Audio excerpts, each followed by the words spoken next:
Providing detailed, specific feedback on student assignments. Module 4 is all about providing detailed, specific feedback for students. Why is it important? Engaging feedback is what breathes life into the online course. It's what connects you, your student, and the course material together. Engaging feedback, like the other components we have explored in these modules, all have a different impact on a student's success within your class as well as student retention. There are two types of feedback imbalance. The first is no feedback or too little feedback. In this situation, the student is left confused and wondering what the problems were. They may not feel comfortable asking you to explain the grade, which can lead to feelings of being defeated or wanting to give up.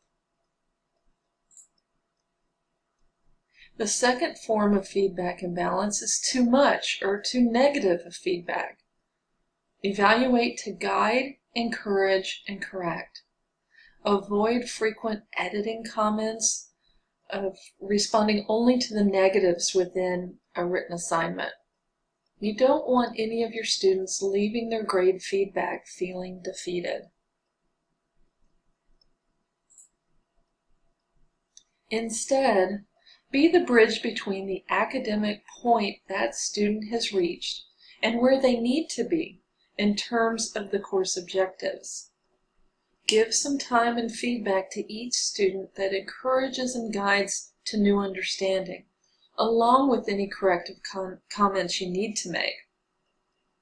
Learning happens when that balance between student and instructor is reached. Let's take a look at some specific examples.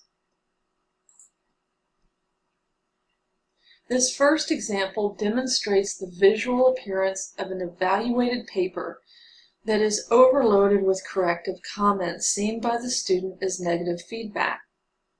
Look at the number and the closeness of the comment boxes and how they give it a "this didn't go well" appearance. Notice also that all the student is getting is "error this" or "this is wrong" type of messages. What is written there may be wrong, but the feedback presented does nothing to guide the student to new understanding. This is the same paper from a different approach. One comment is presented that addresses the major issues with the opening paragraph and leaves the rest alone, knowing the student is aware that revision is expected. Notice the comment begins with praise before moving into two specific areas for the student to address.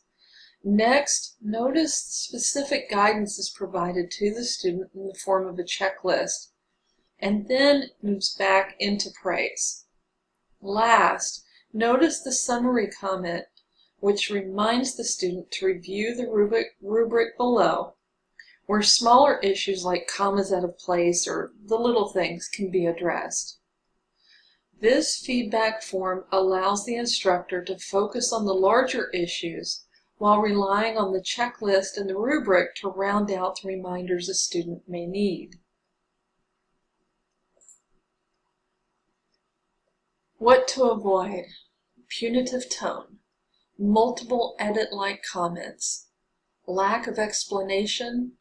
Stating error only or wrong only is not enough to clarify the problem with the student, and a complete lack of feedback. You want to avoid that at all costs.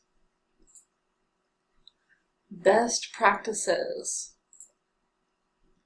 Remember that feedback is the heartbeat of the online classroom. It brings life to the course material and inspires, guides, and encourages your students. Look first for what is right about the submission, using that as the starting point for feedback. Explain the problem in a way that clarifies and teaches, rather than only naming the problem and assuming the student will look it up. Last, offer additional resources or point them to resources they may need.